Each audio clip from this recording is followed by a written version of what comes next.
Bien, donc nous allons aborder les problèmes du logement en France. Alors ce que je vous propose, c'est de passer à peu près les 2 tiers du temps sur les problèmes de long terme.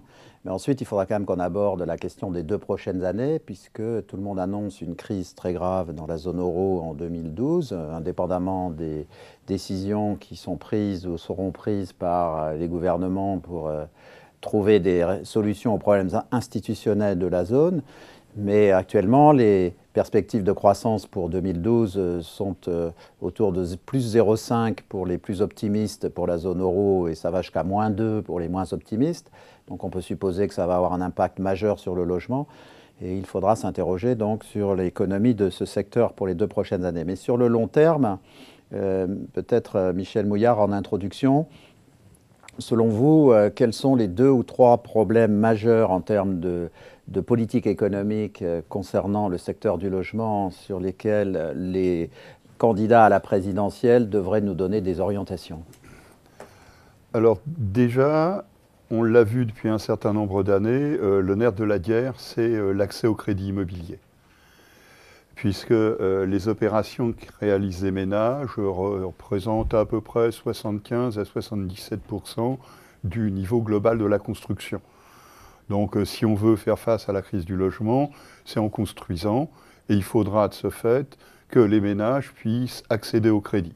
Donc premier problème fondamental, et on sait qu'aujourd'hui, c'est une des questions qui préoccupe et qui, dans les 2 années qui vont venir, vont préoccuper, et on y reviendra. L'autre question, c'est de permettre à tout le monde d'accéder à un logement.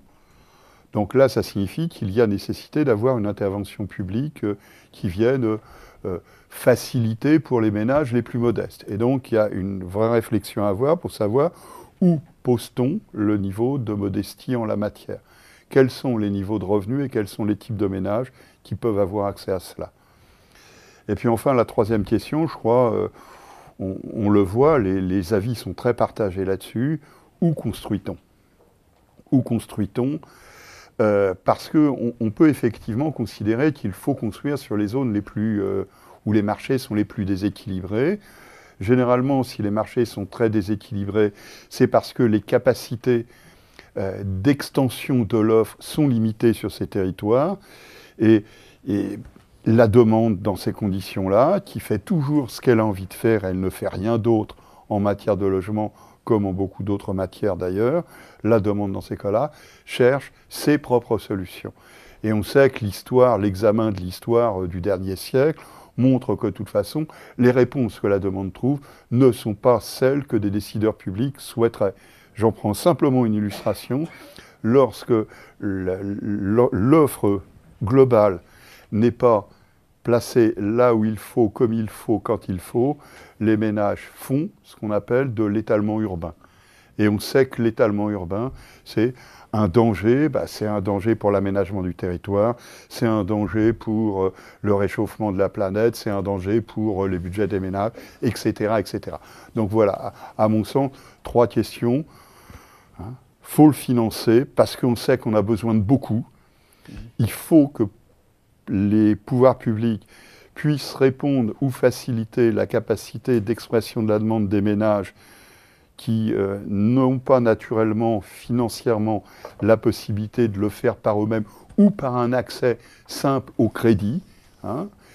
Souvenons-nous quand même que l'extension de l'accès au crédit a permis aujourd'hui de modifier complètement la donne qui était celle d'il y a un quart de siècle ou de 40 ans derrière nous.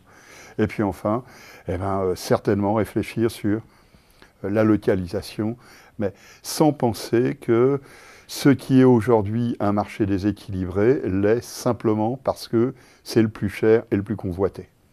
Alors Alexandre Milly-Courtois, donc sur les questions de financement de l'accession au logement, quelles sont les grandes évolutions qu'on a pu noter au cours des 20 ou 30 dernières années? Et selon vous, quels sont les choix qui sont devant nous pour les candidats à la présidentielle? Michel Mouillard l'a bien spécifié, c'est la grande modification qu'on a eue pour l'accès au logement, c'est l'accès tout simplement des ménages au crédit. C'est un accès au crédit qui s'est répandu, qui s'est étendu, avec des baisses des taux qui ont eu un impact majeur sur la possibilité d'accès au crédit, mais il y a un autre paramètre qui était évidemment la durée de l'allongement de la durée des prêts, qui a permis, on va dire, d'absorber, de gommer, enfin pas de gommer, d'absorber la hausse des prix. Alors là, on se heurte maintenant évidemment sur un espèce de mur. On sait très bien qu'on a devant nous une remontée graduelle des taux. On l'a rappelé tout à l'heure, certainement, on va se fixer entre 4 et 4,5 l'année prochaine. Donc c'est quand même... Ce qui, par rapport, par exemple, aux meilleurs taux qu'on a eu dans les 3 dernières années, c'est une hausse de combien? 100 points de base à peu près. 100 points de base, donc c'est quand même une désolvabilisation, quelque part, de la demande des ménages. Mais le choc à venir, est-ce qu'il n'est pas surtout sur les durées? Le choc à venir, alors les banques, les critères d'octroi des banques se sont déjà resserrés. C'est-à-dire on prête moins sur des durées plus courtes. Parce qu'elles ont des contraintes avec les ratios de Bâle et autres. Ratios de Bâle et autres qui font qu'il faut avoir des fonds propres. Donc évidemment, la manière de gérer cette problématique-là, c'est de marger déjà sur ces marchés-là. C'est des marchés où les banques faisaient un effort très particulier pour pouvoir attirer simplement la clientèle. On sait très bien que c'est un produit d'appel. Donc il va falloir remarger sur ces produits-là. Donc c'est reconstitution des marges interbancaires. Mais c'est également une meilleure... on va dire une optimisation du risque-prix. C'est-à-dire que les banques vont prendre de moins en moins de risques. Donc ça risque d'exclure en partie une partie des ménages. Et si on exclut une partie des ménages, évidemment, on a là un problème simplement d'accès au logement et de construction. Parce que si on prend en moyenne sur les 3 dernières années, la proportion des ménages qui achetaient à crédit, c'était... C'est 90%. 90% des ménages achètent à peu près à crédit.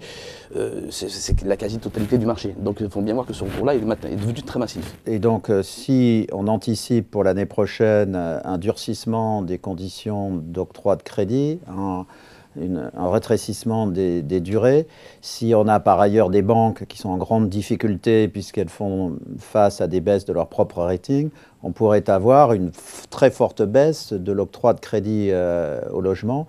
On peut estimer à peu près de quel ordre ceci pourrait être? Moi, je n'ai pas d'estimation précise, certainement au-delà de 10%. Donc ça aura un impact majeur ça aura un impact majeur sur les volumes, pas forcément sur les prix. Pas forcément sur les prix, mais d'abord sur les volumes, il est clair que ça a un impact direct. Et à la fois la construction et sur l'ancien. Construction et sur l'ancien. Alors sur l'ancien, c'est un marché un petit peu particulier. Il ne faut pas perdre de vue que 95% des ménages Enfin, le marché, c'est 95% des ménages. Ce sont des ménages qui achètent, des ménages qui vendent.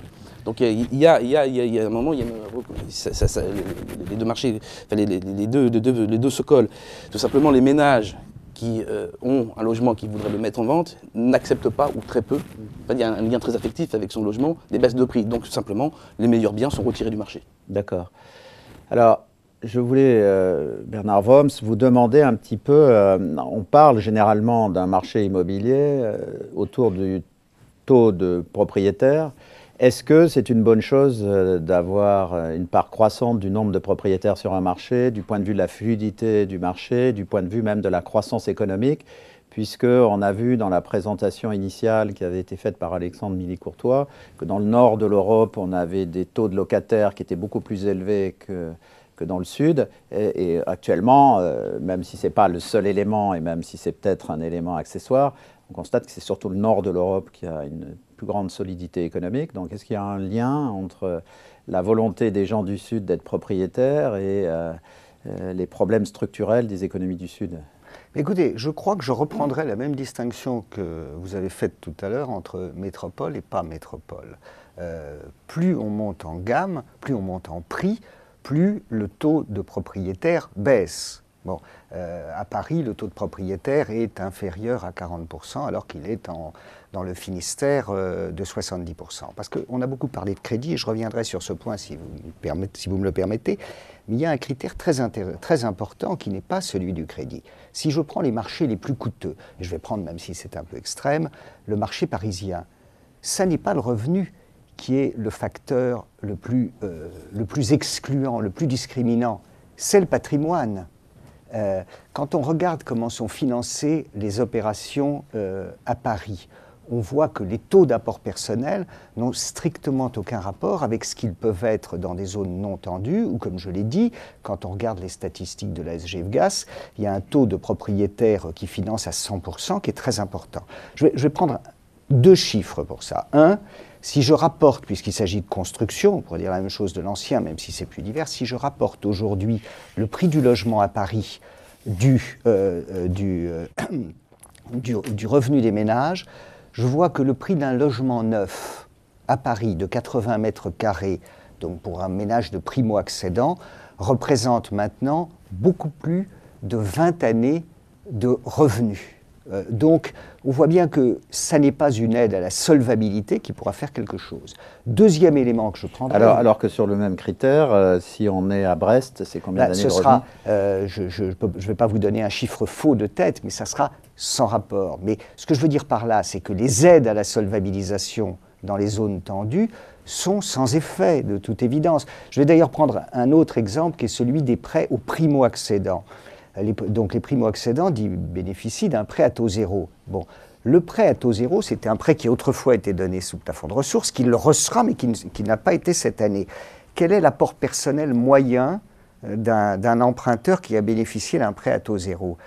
C'est 800 000 €. Puisque c'est un primo-accédant, ça veut dire que ça ne peut venir que de sa famille. Donc, si vous voulez, on a un problème là, qui n'est pas un problème de solvabilisation de la demande, mais qui est un problème de patrimoine. Et d'ailleurs, ça reflète un peu ce que l'on voit dans les statistiques sur la société française, c'est que, à part les cas extrêmes, les inégalités de revenus n'augmentent pas tellement, ce sont les inégalités de patrimoine qui explosent. Donc on a un problème très difficile. Sur le taux de propriétaire, ce qu'on peut dire, mais c'est la logique, ça suit ce que je viens de dire, c'est que dans les zones les plus tendues, l'augmentation du taux de propriétaire ne peut se traduire que par le fait d'exclure les nouveaux arrivants et principalement les jeunes. Alors, si vous avez pris, je crois tout à l'heure, le cas de la Chine, bon, il est tout à fait intéressant parce que dans les mégalopoles chinoises, le moins qu'on puisse dire, c'est qu'il y a de la pression.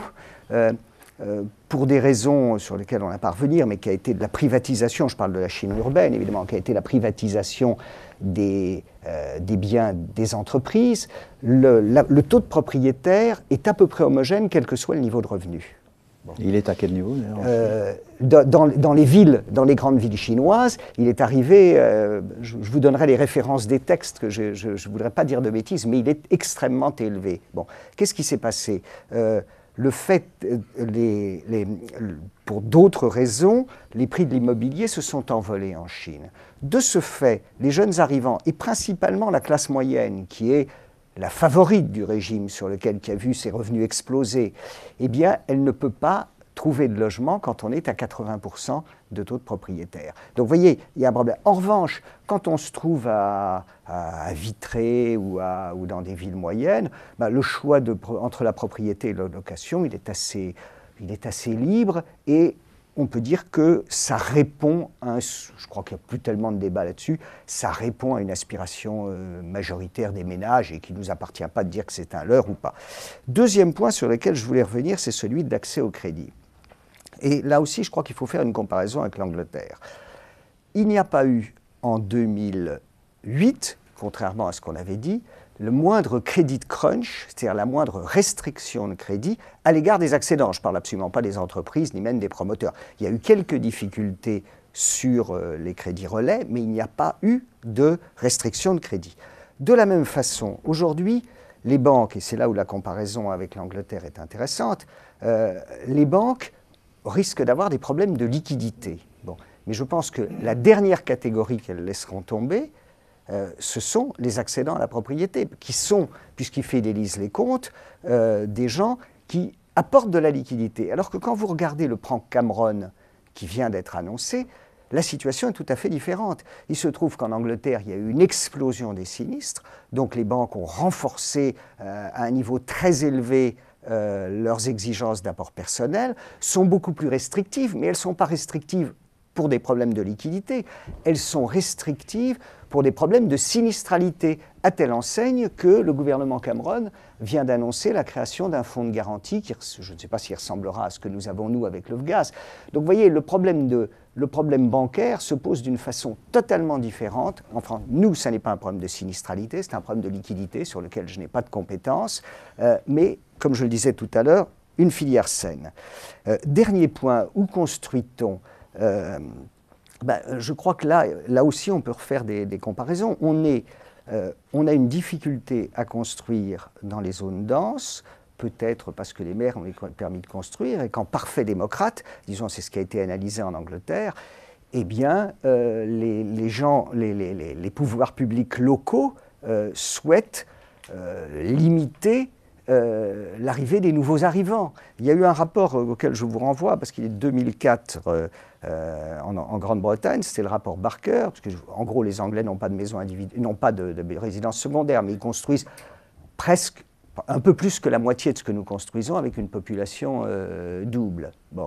Et les analyses arrivent de la même façon à différentes explications, mais l'explication principale, c'est la rareté juridique du terrain. Alors justement, Michel Mouillard, on voit qu'il y a un problème fondamental qui est celui de la construction en zone dense. Si on voit qu'il y a un problème de foncier absolument majeur, qu'est-ce que vous proposeriez vous-même si un des candidats prochainement élus vous appelait en consultation au mois de juin 2012 et qu'il vous demandait comment reconstruire et relancer la construction immobilière en France de telle sorte qu'on puisse enfin répondre à la demande telle qu'elle s'exprime? Alors d'abord, je vais vous rassurer, je ne serai pas appelé parce qu'aucun des candidats n'a mon numéro de portable. Ensuite, je peux pas suivre ce que Bernard Worms a dit. La crise qui s'est déclenchée en 2008 s'est accompagnée d'un effondrement de l'offre de crédit. Entre le mois de septembre, le 3e trimestre, et le 1er trimestre 2009, le volume des crédits accordés aux ménages a baissé de 50%. On ne peut pas dire qu'il n'y a pas eu d'effet sur l'accession à la propriété, puisque le nombre des accédants à la propriété, et je rappelle que tous les accédants à la propriété ne passent pas par les GEVIAS, le nombre d'accédants à la propriété a reculé de 30%, 32% en 2 ans. Donc on ne peut pas dire que l'accession à la propriété, que la primo-accession n'a pas été touchée, que la primo-accession n'a reculé que de 30%. Donc c'était simplement pour apporter une précision. Un bon diagnostic doit se fonder sur des données justes. Donc maintenant, pour répondre à votre question, la France n'est pas un pays où on manque d'offres foncières. Il y a du foncier. Et ce n'est pas pour rien qu'à chaque fois qu'il y a possibilité de le faire, l'effort de construction peut remonter rapidement. Souvenons-nous que là où on disait au début des années 90 que la ligne bleue des 300 000 mises en chantier était finalement l'idéal de la France, eh bien, avant le déclenchement de la crise, on était passé à 470 000 mises en chantier. Entre 300 000 et 470 000, je ne vous apprendrai pas qu'on a consommé du foncier. Donc il y a du foncier. Le problème du foncier, c'est qu'il est cher. Pourquoi est-il cher?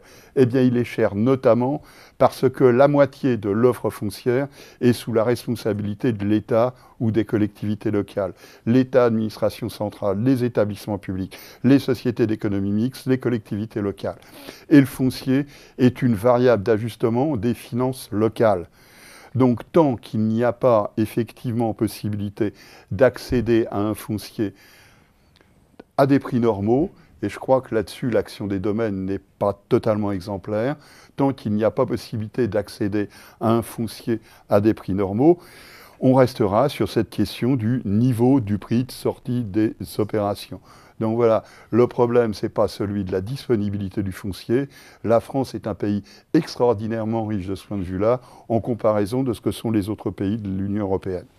Alexandre, sur les perspectives pour 2012, si on devait, dans un contexte où on a à la fois une crise économique majeure au sein de la zone euro et une crise bancaire spécifique, néanmoins se dire que s'il y a un secteur où on peut faire une relance avec des coefficients d'importation faibles, c'est quand même le logement. Si on voulait donc opérer une relance en 2012 ou en 2013, quels sont les principaux leviers par lesquels il faudrait passer ? Là, il n'y a pas beaucoup, il y a beaucoup de choix, mais l'action de l'État paraît de toute manière fondamentale de ce point de vue-là. Oui, mais un État qui aura peu de moyens, puisqu'il devra réduire sa dépense à ce moment-là. Donc, par quels critères et par quels moyens devrait-il passer? Un État qui a peu de moyens, mais État qui récupère quand même, ne l'oublions pas, toujours de la TVA lors de la construction quand même de logements. Donc l'opération n'est pas toujours neutre de ce point de vue-là. Mais il est évident que, là, vu les perspectives, de toute manière, on va vers une réduction des mises en chantier. Donc on va vers un essoufflement de la construction. En 2012, c'est à peu près acté, 2013 certainement également. Donc on va vers un espèce de frein, une espèce d'entonnoir sur la construction. Donc on passerait de quel rythme à quel rythme? Les données que je pourrais vous donner, moi, sur nos propres prévisions, on est sur cette année à peu près sur 400 000 mises en chantier. On va descendre graduellement. On va certainement tomber à 280 000 l'année prochaine, dans le meilleur des cas. Dans le meilleur des cas, et certainement pour retomber un peu plus bas en 2013. Vous n'êtes pas d'accord, Michel Moyen? Vous pensez que ça sera plus? Non. On va perdre 30 000 mises en chantier à peu près en 2012, 40 peut-être pour les plus pessimistes. Une fédération professionnelle, par exemple, a mis 40 000 de mises en chantier perdues sur 2012. Donc en chiffres, on passe de 400 à... 370, 360 à minima. D'accord. Et l'enjeu, c'est de savoir si le mouvement se poursuit, je suis d'accord avec vous, en 2013. S'il se poursuit en 2013, à la limite, on ne sait pas, on sait peu, simplement parce que s'il se poursuit, c'est vraiment qu'on aura touché une situation économique qui est une situation désespérée. Et donc, à partir de là, vous savez mieux que moi, on ne sait pas de quoi sera l'unité monétaire de demain. Voilà. Donc, mais pour 2012, compte tenu de ce que sont les permis de construire qui ont été déposés, il faut vraiment... On n'a jamais vu aucune crise jusqu'à présent où on avait une chute qui était une chute de 25% ou 30% du niveau de la construction en un an. Bernard Worms, il y a un problème spécifique de logement social en zone urbaine dense. Quelles sont les solutions qu'on pourrait trouver sur ce problème? Vous avez évoqué effectivement le soutien de l'activité. Quand on voit les 25 dernières années, quand l'État voulait relancer l'activité, il s'appuyait sur la construction HLM ou sur la primo-accession la plus modeste. Bon, c'est la primo-accession la plus modeste et la construction HLM qui ont maintenu un peu aussi l'investissement locatif, qui ont maintenu et fait repartir l'activité en 2010. Juste un point quand même, je veux dire que quand il y a une baisse de crédit, quand il y a une baisse de volume de crédit, ça peut venir de l'offre, mais ça peut venir de la demande aussi. Et moi, le diagnostic que je fais, qui n'est pas très original, c'est que lors de la crise et lors de l'effondrement, c'était une disparition de la demande et pas une disparition de l'offre. Alors maintenant, il se trouve que je dirais jusqu'à il y a 5-10 ans, l'État renvoyait des crédits en matière HLM et ça fonctionnait. Bon, maintenant, ça fonctionne un peu plus difficilement et là aussi, je crois qu'il y a une réticence je dirais des pouvoirs publics locaux à accepter des logements sociaux. Donc l'État n'a plus absolument les manettes dans ce domaine-là. Ça n'est pas uniquement, et je crois que ça n'est pas principalement, un problème financier. Alors, sur la relance du logement social, qu'est-ce que l'État pourrait faire? Alors, il faut se souvenir que de toute façon, les logements sociaux sont concentrés sur les espaces, qui sont les espaces les plus urbanisés. Donc ça signifie que si vous êtes un ménage pauvre, hein, je dis bien, premier décile de revenus, voire très modeste, les 3 premiers déciles de revenus de la population. Si vous êtes un ménage pauvre ou très modeste, sur une zone qu'on va appeler C, dans des départements qui sont des départements, on va dire, la Haute-Loire, la Manche, les Vosges, etc., vous n'avez quasiment pas de logements sociaux à votre disposition. Et pourtant, vous devez vous loger. Alors, comme ce sont des climats rudes, on ne reste pas sous la tente, même les travailleurs forestiers qui constituent l'essentiel de la demande. Et donc, ils ont un choix, 2 choix, où ils font du locatif privé. Et il se trouve que sur ces territoires-là, faut être vraiment un saint ou un fou pour avoir investi dans l'immobilier locatif de rapport. Donc, où ils prennent un logement locatif privé, où ils accèdent à la propriété. Et donc, on voit qu'on est sur des territoires, qui sont les territoires où la demande est aussi fragile, parce que souvenons-nous que sur ces territoires-là, nous avons beaucoup plus de ménages pauvres et très modestes que nous pouvons en avoir sur les grandes agglomérations. Eh bien, sur ces territoires-là, il n'y a pas d'offre locative sociale ou très peu. Donc, la réponse que je vous ferai, je vous dirais, construisons des logements locatifs sociaux et fidèles à ce que je disais au début, partout. là, même sur les territoires où la demande n'est pas solvable au sens d'un promoteur ou d'un organisme d'HLM. Construisons des logements locatifs sociaux partout. C'est effectivement un devoir que de pouvoir, pour l'État, que de pouvoir répondre à la demande, même des ménages les plus modestes, même sur les territoires qui ne sont pas les plus attractifs. Ça sera notre conclusion. Merci.